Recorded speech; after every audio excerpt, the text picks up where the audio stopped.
ঠাকুর, বলছিলাম মায়ের পুজোয় আর মাত্র ৪৫ দিন বাকি। পটুয়া কাকাকে খবর দিই। কত তারিখ আজ জানো? আগে আশ্বিন শেষ হব হব করছে ঠাকুর। শোনো, পটুয়াকে বলবে বেড়ে পাকামো মেরে অতগুলো মুন্ডু না আনতে, আর বাকি সব ঠিক মতো বুঝিয়ে দেবে। অবশ্যই ওরা সব জানে, তবু এবারে বোধহয় ওর ছেলে আসবে। আচ্ছা। খাঁড়ার গয়না আমার বাড়িতেই থাকে, সেই নিয়ে চিন্তা নাই। তবে বাকি সব কিছুতে যেন কোনো ত্রুটি না থাকে। বেশ ঠাকুর। বলছিলাম এবারে কি নিতাই বামুনকে আসতে বলবো পুজোয়? না, কাজে যাও, মেলা বিরক্ত করো না। আর শোনো। আজ্ঞে ঠাকুর। গত সপ্তাহের চাল, টাকা, শাড়ি সব কোথায়? সব আপনার জন্যই রাখা আছে ঠাকুর। কোথায়? ওই পিছনের ঘরে। ও নিয়ে আপনি ভাববেন না। ঠিক আছে, এই পুজোয় নারায়ণ চক্রবর্তীর কাছ থেকে 3 গুণ চাঁদা নেবে। কিন্তু ঠাকুর, আমাদের তো অত খরচ নেই, আর উনি যা দেন তাতে হয়েও তো বেশি থেকে যায় বরাবর। আচ্ছা, তুমি আমার থেকে বেশি জানো? খরচের কি বোঝো হে তুমি? এই মোটা মাথা নিয়ে পৌরোহিত্য করতে এসেছো? মানে ঠিক বুঝলাম না ঠাকুর। শোনো গৌর, পুরোহিত হলেন ঈশ্বরের দূত। আমাদের হাতে টাকা আসা মানে স্বয়ং ঈশ্বরকে টাকা দেওয়া। আমি এই গাঁয়ের প্রধান পুরোহিত, ও টাকা আমার হবে। তোমাদেরও কিছু দেব না হয়, তার আগে কাজ আমার তৈরি চাই। উনি বললেই দেবেন? মা কালীর কনিষ্ঠ ভক্ত উনি, বলার মতো করে বললে সবই দেবেন। তোমরা যাও এবার, আমি গুরু নাম নেব। যাও। আচ্ছা ঠাকুর।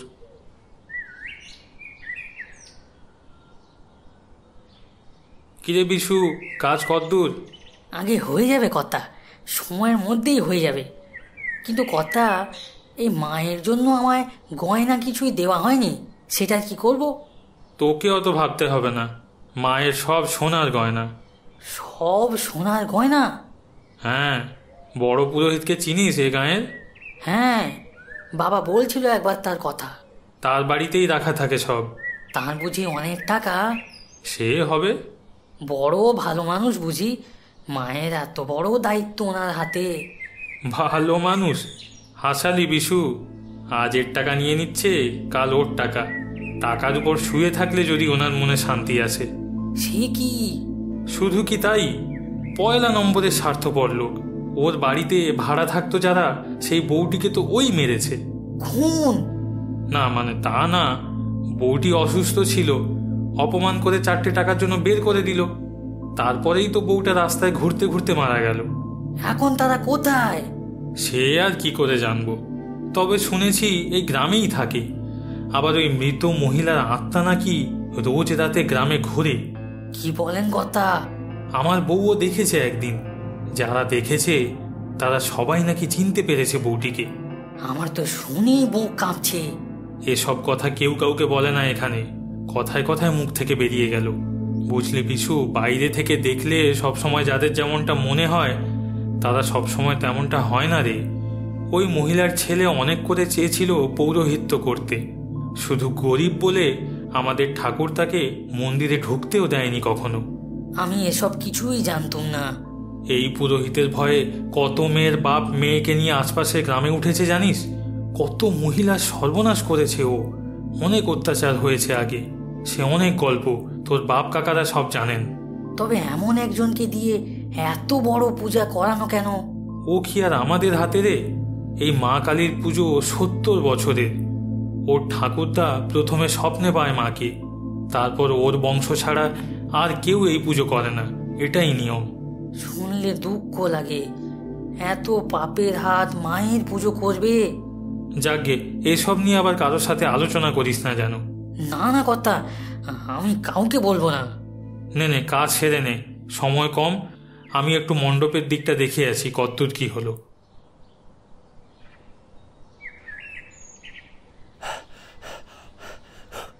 ঠাকুর, কি হয়েছে ঠাকুর? আপনি আপনি দৌড়াচ্ছেন কেন এভাবে?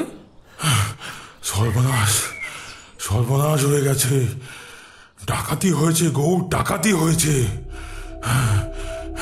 মানে ডাকাতি? এই গায়ে ডাকাতি? কি চুরি গেল? গতকাল রাতে ঘুমিয়েছিলাম ভালোই, মাঝরাতে কিছু খুটখাট শব্দে ভেবেছি বাইরে কিছু। সকালে উঠে দেখি সিন্দুক খোলা, মায়ের গয়না খাড়া সব রাতারাতি গায়েব। বলেন কি ঠাকুর, এখন উপায়? আমার হাত পা ঠান্ডা হয়ে আসছে গৌর, আমার হাত পা ঠান্ডা হয়ে আসছে। এত বছর ধরে পুজো সামলাচ্ছি, এমন আগে কখনো হয়নি। কি করব গৌর, আমি এখন কি করব? তবে একবার জমিদারকে গিয়ে বলে দেখবো। বলো বলো, দেখো কি হয় বলো। কত সোনা গৌর, কত সোনা সব গেল গৌর, সব চলে গেল। হে ভগবান, এ কি সর্বনাশ হলো ভগবান। আপনি চিন্তা করবেন না, আমাদের গায়ে এর আগে কিচ্ছুটি চুরি যায়নি কোনোদিন। আমি এক্ষুনি জমিদারকে গিয়ে জানাচ্ছি।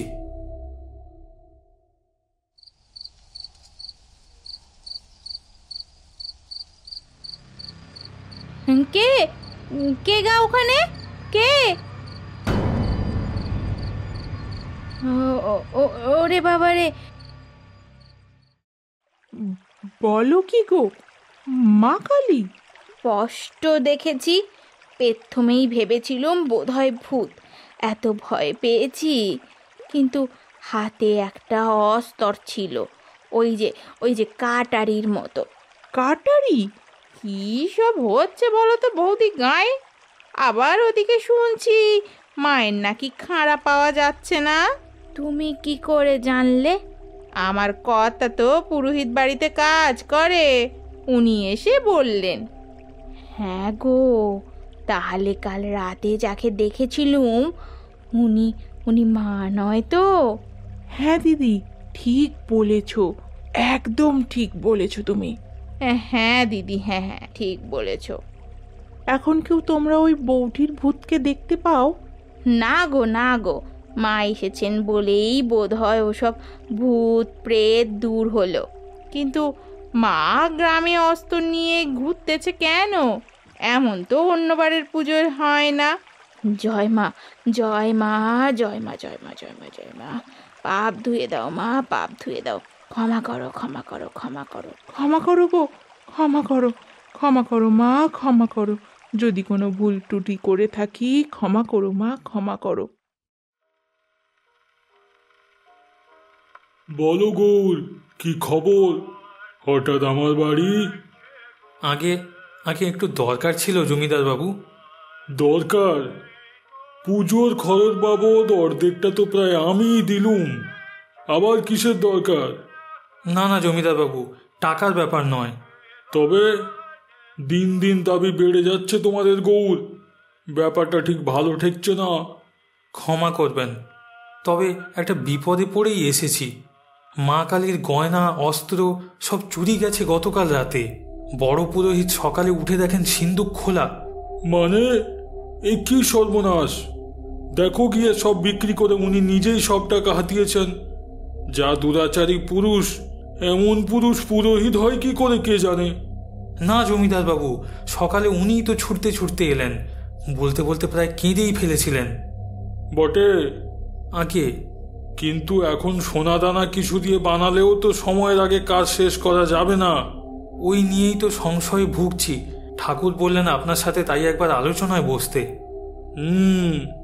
তবে এক কাজ করো গৌর, এখন চলনসই একটা খাঁড়া আর প্রয়োজন মতো গয়না বানাতে বলো। পুজোটা মিটুক, তারপর আমি দেখছি ওই বড় পুরোহিতকে কেমন করে এতগুলো জিনিস উধাও হয়।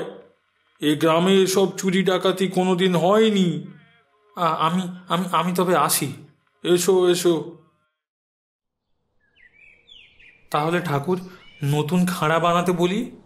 সোনার বলবি? জমিদার বাবু বললেন এখন চলনসই একটা খাঁড়া বানাতে। এই কয়দিনে সোনার খাঁড়া বানানোর সময়ও তো নেই। পুজোর পরে আবার সোনার ব্যাপারটা ভেবে দেখা যাবে। তাই দে, আমার সব সোনা চলে গেল, তা তোদের জমিদার আর কি বুঝবে? ঠাকুর, ওই সোনা মায়ের ছিল, আপনার নিজস্ব তো নয়। কি এত বড় কথা? তুমি জানো আমি চাইলে তোমার পৌরোহিত্য চিরদিনের মতো বন্ধ করে দিতে পারি। তা পারেন, তবে আপনার হতাশা দেখে বলে দিলাম। যাই হোক, আমি তবে বলে আসি ওই খাঁড়ার কথা।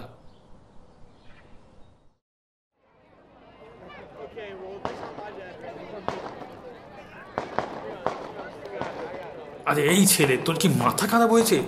মায়ের হাতে নরমুন্ড কই? কি যে করবো কর্তা, রোজ একটা করে মুন্ডু দিই, আর সকাল হলেই সে যে কোথায় উধাও হয়ে যায়। মানে? এ সত্যি কথা, এ মায়ের দিব্যি করে বলছি, কম করে 5টা মুন্ডু এই কয়দিনে উধাও হয়েছে। আসতে বল, এক্ষুনি সবাই শুনে ফেললে মুশকিল। তা বড় পুরোহিত কোথায় গো ছোট ঠাকুর? আমি দেখছি, তুমি কাজ শেষ করো, ঠাকুর চলে এলে কিন্তু আর সময় পাবে না।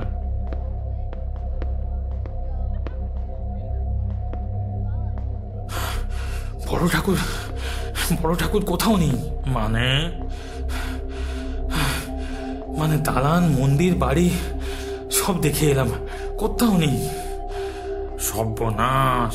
এবার কোথায় গেলেন উনি জানি না। এমন রাতে কোথায় বা যাবেন? এ তো অবাক কাণ্ড। এই মন্দিরের দিকটা ঠিক করে দেখেছেন কর্তা? হ্যাঁ হ্যাঁ, সব দেখেছি, কোথাও নেই।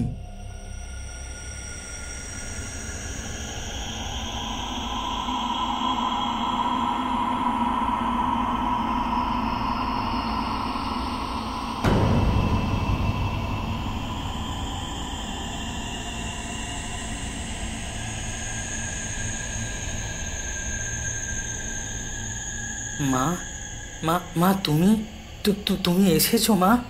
বাবা বাবা দেখেছো, মা এসেছে। ওই পুরোহিত আমার মাকে শেষ করে ভেবেছিল বেঁচে গেছে, মা ফিরে এসেছে। দেখো বাবা, মা ফিরে এসেছে।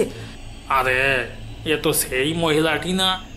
এরই তো পুরো পরিবারকে ওই পুরোহিত তার বাড়ি থেকে বের করে দিয়েছিলেন। ঠিক কথা বলেছো, কিন্তু এই বউটি তো মারা গেছিল শুনছিলাম। কিন্তু মা, তুমি তো...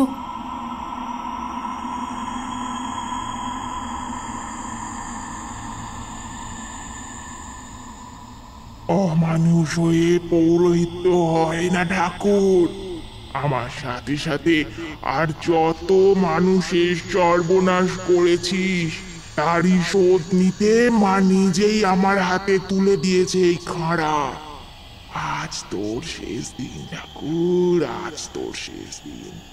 আজ তোকে বলি দিয়েই আমি শুরু করব মায়ের পুজো।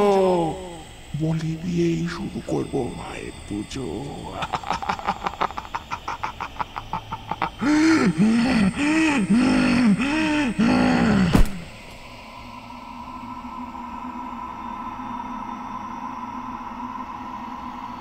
মা মা মা তবে তোমার পুজো কে করবে?